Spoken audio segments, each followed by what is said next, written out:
So hello students. आज के इस वीडियो लेक्चर में डिस्कस करने वाले हैं सेकंड चैप्टर हम शुरू कर रहे हैं कॉन्स्टिट्यूशनल राइट्स या इसको हमको बोल रहे हैं संवैधानिक अधिकार। तो फर्स्ट वीडियो लेक्चर में मैंने आपको बताया था कि फंडामेंटल राइट क्या होते हैं, डीपीएसपी क्या होते हैं। वैसे हम डीपीएसपी और फंडामेंटल राइट को अच्छे से कवर करेंगे, बट जो मेरी फर्स्ट वीडियो थी जिसने वो नहीं देखी वो प्लीज देखे। क्यों? क्योंकि वो आपके एग्जाम पर्सपेक्टिव से बहुत ही इंपॉर्टेंट क्वेश्चन है, और जो लास्ट 10 ईयर क्वेश्चन है उसमें ये क्वेश्चन 8 बार तो आया ही आया है कि डीपीएसपी और फंडामेंटल राइट में क्या डिफरेंस है। इवन यही नहीं, ये आपके बीए या बीए करोगे वहां भी ये क्वेश्चन आपका आता ही आता है कि फंडामेंटल राइट और डीपीएसपी में क्या डिफरेंस होता है। तो ये वो क्वेश्चन जरूर करें। वो क्वेश्चन अगर आपने कर लिया है देन इस वीडियो को शुरू करिए।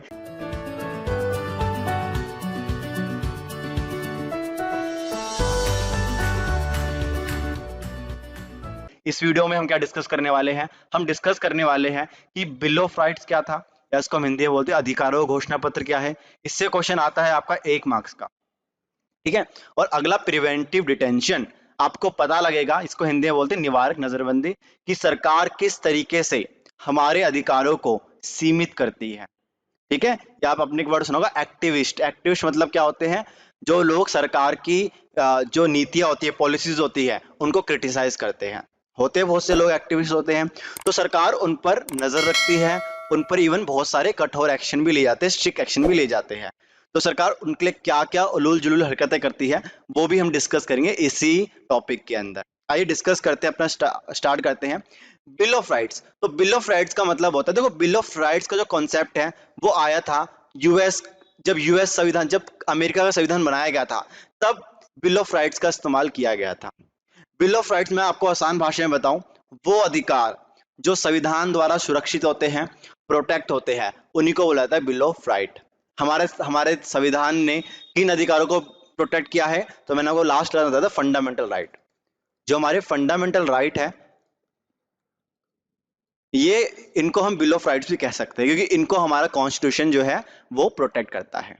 अच्छा, आपके लिए मेरा एक क्वेश्चन, आप ये बताओ कि हमने फंडामेंटल राइट किस देश के कॉन्स्टिट्यूशन से लिए हैं?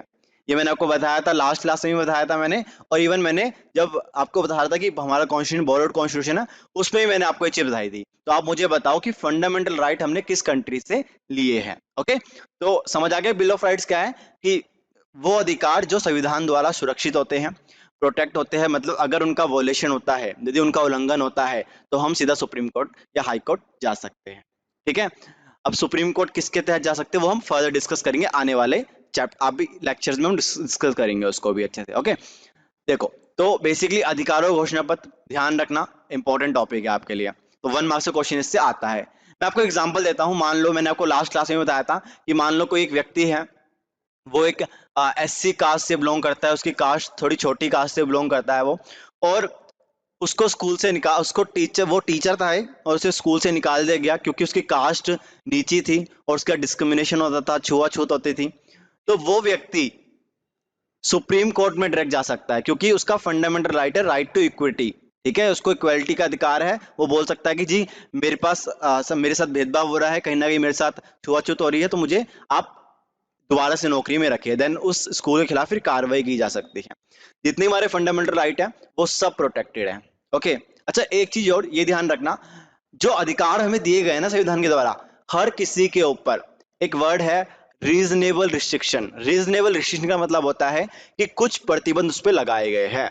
वैसे इसको हम डिस्कस करेंगे सेकंड बुक जब हम स्टार्ट करेंगे, तब उसको हम अच्छे डिस्कस करेंगे। लेकिन आपको मैं बताता हूँ कि हर अधिकार में कुछ ना कुछ रिस्ट्रिक्शन लगाए हुए हैं। फॉर एग्जाम्पल, जैसे आपको चलने का अधिकार है, तो ये थोड़ा ना कि रोडों के बीचों बीच चलोगे, तो यहाँ पे कहीं ना कहीं रिस्ट्रिक्शन है। तो हर अधिकार के ऊपर एक रीजनेबल रिस्ट्रिक्शन लगाए हुए हैं।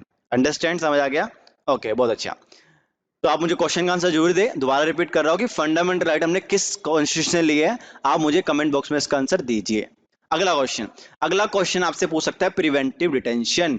प्रिवेंटिव डिटेंशन के तहत क्या होता है कि मान लो कि कोई व्यक्ति है एक्स, ये एक्स व्यक्ति है, और सरकार को लगता है या हमारी सोसाइटी या पुलिस को लगता है कि ये एक्स व्यक्ति हमारी सोसाइटी में कुछ गलत काम कर सकता है। गलत काम इन द सेंस हमारी सोशल जो सोशल सोसाइटी है उसकी जो वहां पे जो शांति है उसको भंग कर सकता है या हमारी सोसाइटी को हार्म पहुंचा सकता है, तो सरकार क्या कर सकती है, शक के आधार पर, मैं यहाँ पे शक की बात कर रहा हूँ, प्रूव नहीं हुआ है, तो शक के आधार पर इस व्यक्ति को गिरफ्तार कर सकती है। इसी को बोलते हैं प्रिवेंटिव डिटेंशन। ओके, तो प्रिवेंटिव डिटेंशन का मतलब क्या होता है कि अगर कोई पर्सन है, अगर उस पर कोई शक है कि मतलब वो कुछ ऑफेंस कर सकता है हमारे पब्लिक ऑर्डर में, जो हमारी पीस मेंटेन है उसमें कुछ ऑफेंस मतलब कुछ गलत कर सकता है, तो सरकार उसको गिरफ्तार कर सकती है, और वो भी 30 दिन जो है 90 दिनों के लिए, 90 डेज के लिए, 3 महीनों के लिए उसे पुलिस अपनी हिरासत में ले सकती है, उसे गिरफ्तार कर सकती है। इसी को बोलते हैं निवारक नजरबंदी।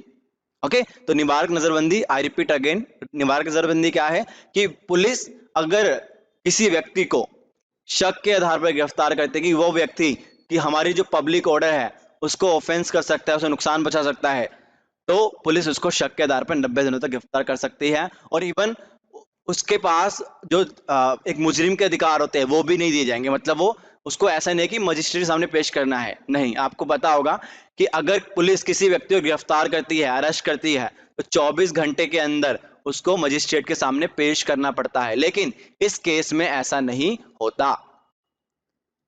और मान लो कि वो दोषी, वो मतलब ऐसा कुछ नहीं करने वाला था, लेकिन अगर उसे 90 दिनों तक गिरफ्तार कर लिया तो उसके ऊपर भी कोई सुनवाई नहीं होगी, 90 दिन उसके क्या हो जाएंगे, बर्बाद हो जाएंगे, भले ही वो कुछ नहीं कर रहा था। ठीक है, मतलब बाद में अगर उस पर केस होता है और मतलब पुलिस रिसर्च करती है तो उसके बाद भी अगर वो दोषी नहीं होता तो उसके 90 दिन खराब हो जाएंगे। तो ये प्रिवेंटिव डिटेंशन है। मैं आपको थोड़ा सा बेसिक बात बता देता हूँ कि सरकार प्रिवेंटिव डिटेंशन का इस्तेमाल किसके खिलाफ करती है, जो सरकार की आलोचनाएं करते हैं, ज्यादातर इस उनके खिलाफ इस एक्ट का यूज किया जाता है, प्रिवेंटिव डिटेंशन का। ओके, फॉर एग्जाम्पल आपको याद होगा जब भारत आजाद नहीं था तो ब्रिटिशर्स इस पॉलिसी को यूज करते थे, किसके खिलाफ, भारत के अंदर जो क्रांतिकारी थे, for example Subhash Chandra Bose, okay, Bhagat Singh, इनको पुलिस गिरफ्तार कर लेती थी, क्यों, क्योंकि ये कुछ ना कुछ हरकतें कर सकते थे। ठीक है, तो इसीलिए वहां से कॉन्सेप्ट निकल के आया, कहीं ना कहीं आज भी इस कॉन्सेप्ट को सरकार ने चालू रखा है। तो प्रिवेंटिव डिटेंशन ध्यान रखना, ये दोनों ही क्वेश्चन आपके एग्जाम पर्सपेक्टिव से बहुत ही ज्यादा इंपॉर्टेंट है। ओके, चलिए अगला हम टॉपिक डिस्कस करते हैं।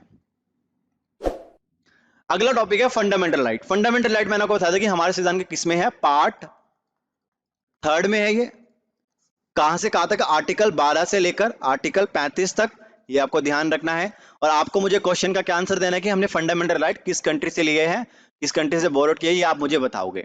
ओके, चलिए हम डिस्कस करते हैं। Right to freedom, right to equality, आप 6 फंडामेंटल राइट आप देख लो अपने, ये 6 फंडामेंटल राइट आपको दिए हुए हैं। ठीक है, तो फर्स्ट है राइट टू फ्रीडम। अब देखो, है तो 6 लेकिन इसके अंदर बहुत सारे पार्ट है। ठीक है, फॉर एग्जाम्पल जो राइट टू इक्वलिटी है वो आर्टिकल 14 से लेकर आर्टिकल 18 तक दिया हुआ है। ये याद करने की जरूरत नहीं है, मैं आपको जस्ट बताने की कोशिश ऐसे ही बता रहा हूं। ओके, फंडामेंटल राइट जो फ्रीडम है वो आर्टिकल 19 से लेकर आर्टिकल 22 तक दिया हुआ है।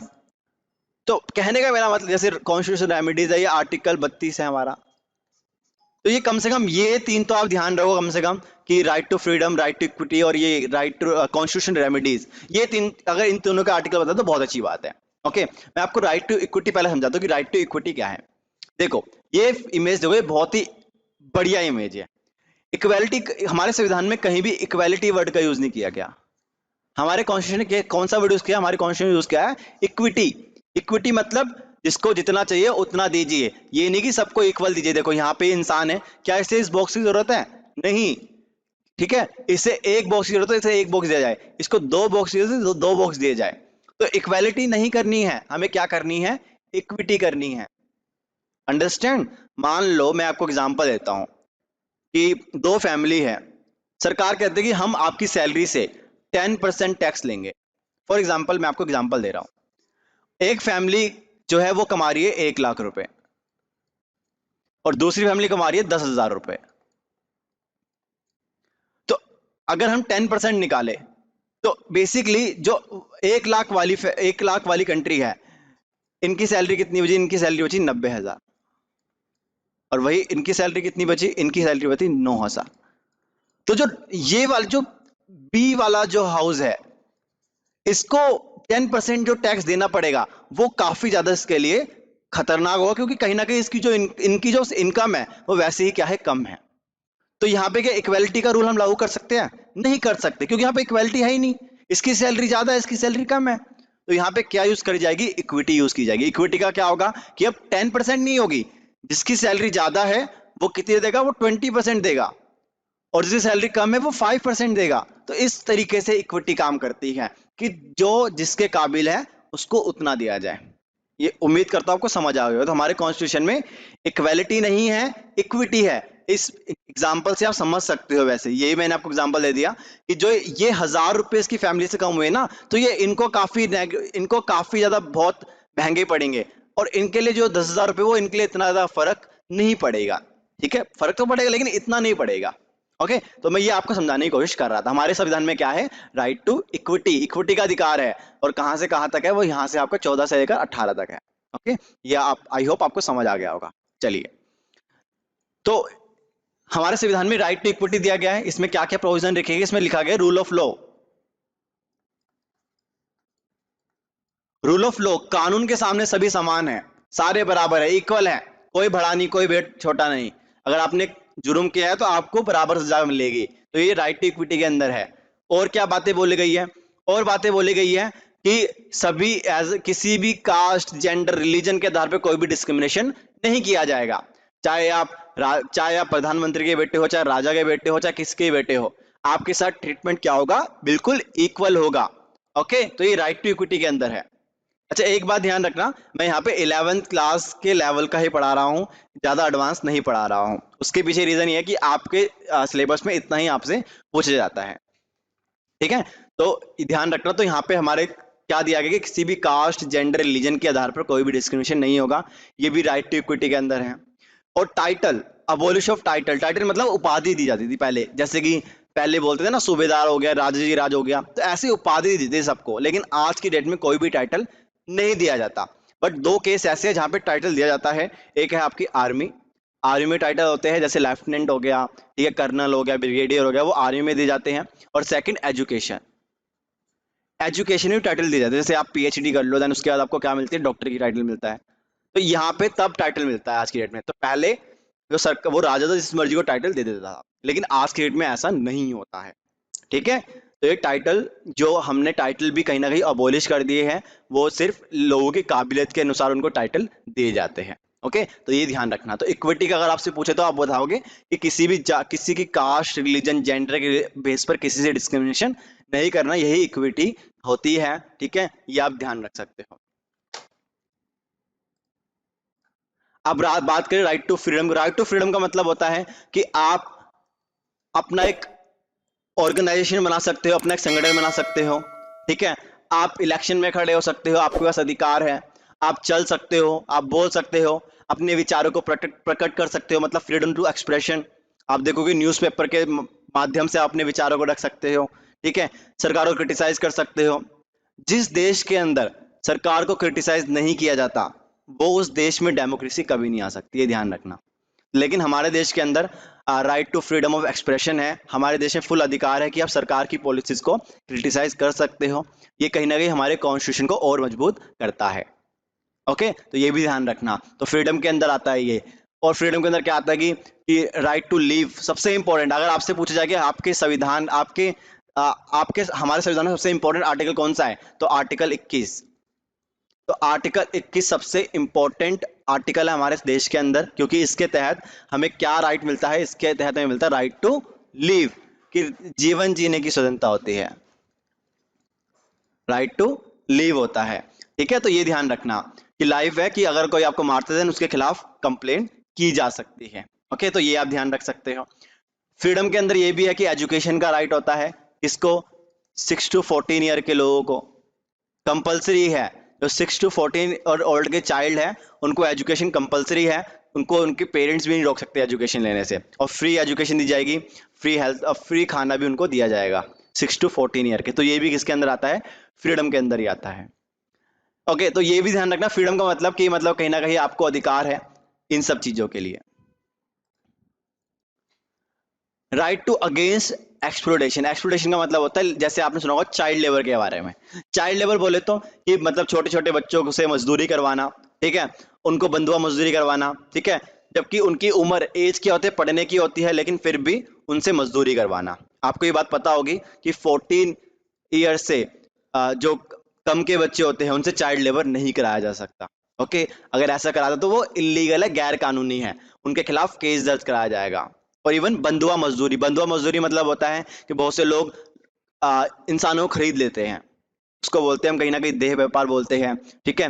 प्रोस्टिट्यूशन भी इसी के अंदर आता है, ठीक है। आपने सुना होगा ना कि असम असम से लोगों को, लड़कियों को खरीद लिया जाता है, देन फिर बड़े बड़े शहरों में बेचा जाता है, वो भी क्या है, इलीगल है। वो किसके अंदर आता है, राइट टू अगेंस्ट एक्सप्लोटेशन। बहुत से बच्चे इसको राइट टू एक्सप्लोटेशन लिख देते, तो ये गलत हो जाएगा। राइट टू अगेंस्ट एक्सप्लोटेशन, ये ध्यान रखना, पूरा लिखना है आपको, ठीक है। तो यहाँ पे ये ध्यान रखना, चाइल्ड लेबर इलीगल है, जो ह्यूमन बॉडी के साथ जो व्यापार होता है वो भी इलीगल है कहीं ना कहीं। प्रोस्टिट्यूशन इसके अंदर आता है, वो भी इलीगल है। प्रोस्टिट्यूशन का मतलब होता है देह व्यापार करना एक तरीके से, ठीक है, वैश्यवृत्ति इसको हम बोलते हैं एक तरीके से, तो वो भी इसी के अंदर आपका शामिल है। ओके, तो वो भी क्या है, इलीगल है। अब बात करते हैं right to freedom of religion. ये बहुत अच्छा राइट है हमारे देश के अंदर। हमारा देश आपको पता है सेकुलर है, सेकुलर कंट्री है, मतलब सभी रिलीजन के लोग यहाँ पे इंडिपेंडेंटली रह सकते हैं। आपके पास अधिकार है, चाहे आप हिंदू धर्म को अपनाओ, चाहे आप मुस्लिम धर्म को अपनाओ, चाहे सिख धर्म को अपनाओ, चाहे क्रिश्चियन बन जाओ। ये हमारे कॉन्स्टिट्यूशन के अंदर सबसे बड़ी अच्छी बात है। लेकिन पहले क्या होता था कि अगर राजा मुस्लिम है तो प्रजा भी क्या होनी चाहिए, मुस्लिम, सबको मुस्लिम करवा देता था, ठीक है। इंडिया में जो मुस्लिम है ज्यादातर वो कौन है, वो पहले कभी ना कभी हिंदू हुआ करते थे। लेकिन रूलर्स ने क्या बोला, जो भारत के अंदर मुस्लिम रूलर्स थे उन्होंने क्या बोला, उनका रिलीजन चेंज करवा दिया, उनका धर्म चेंज करवा दिया। क्यों? राजा बोलता था भाई ये तो ऐसा है, या तो टैक्स भरो, और टैक्स नहीं भरोगे, जो गैर मुस्लिम लोग थे, मतलब जो मुस्लिम नहीं थे, उनको बोलते थे तो टैक्स भरो, अगर टैक्स नहीं भरोगे तो आपको आप धर्म बदलाओ अपना। तो लोग जिनके पास पैसे नहीं होते थे वो क्या करते थे, अपना रिलीजन चेंज करवा लेते थे। और इवन बहुत से केसेस हमें देखने को मिलता है जहाँ पे जो मुस्लिम रूलर्स थे उन्होंने काफी ज्यादा माइनॉरिटीज पर अटैक भी करे, उनको कत्लेआम भी करा। ओके, तो ये औरंगजेब वैसे काफी इनमें काफी आगे उनका नाम लिया था, औरंगजेब ने काफी लोगों को मरवाया था रिलीजन के बेस पर ही। लेकिन आज के डेट में ऐसा नहीं होता, क्योंकि इंडिया में क्या है, सेकुलरिज्म है, फ्रीडम ऑफ रिलीजन है, हम जिस मर्जी धर्म को अपना सकते हैं, अपने धर्म की पूजा कर सकते हैं, नमाज पढ़ सकते हैं, गुरुद्वारे जा सकते हैं, ठीक है, चर्च जा सकते हैं। ये होती है फ्रीडम ऑफ रिलीजन, ये बहुत ही अच्छी बात है। लेकिन बहुत सी कंट्री में क्या है, वहाँ माइनॉरिटी जो है सिक्योर नहीं है। सबसे बेहतरीन एग्जाम्पल आप चाइना का देख सकते हो, वहां पे मुस्लिमों के साथ जो अत्याचार होता है। ओके, आप फॉर एग्जांपल आप पाकिस्तान के अंदर देखिए, ठीक है, पाकिस्तान में किस तरीके से जो माइनॉरिटीज है उन पर अटैक होता है। इंडिया में भी कहीं पर कहीं भाई छोटी मोटी छुटपुट घटनाएं होती रहती है, ठीक है। फॉर एग्जांपल ऐसे इंडिया में 1984 के जो राइट्स हुए थे, ये काफी दिल दहलाने वाले हुए थे। इनको भी कहीं ना कहीं जो माइनॉरिटीज है उन पर अटैक हुआ, ठीक है। सेकंड, और भी जैसे दंगे हैं जो माइंड दिखाते हैं, लेकिन इतना मास लेवल पे इंडिया में वो सब नहीं होता, हर चीज के पीछे अलग अलग फैक्टर्स होते हैं। ओके, तो ये भी बहुत अच्छी बात है कि हमारे देश के अंदर फ्रीडम ऑफ रिलीजन है, अंडरस्टैंड, तो ये भी बात ध्यान रखना। Right to educational and cultural right, इसका मतलब होता है वैसे यहाँ पहले जो एनसीईआरटी की बुक्स थी वह माइनॉरिटी लिखा आता था।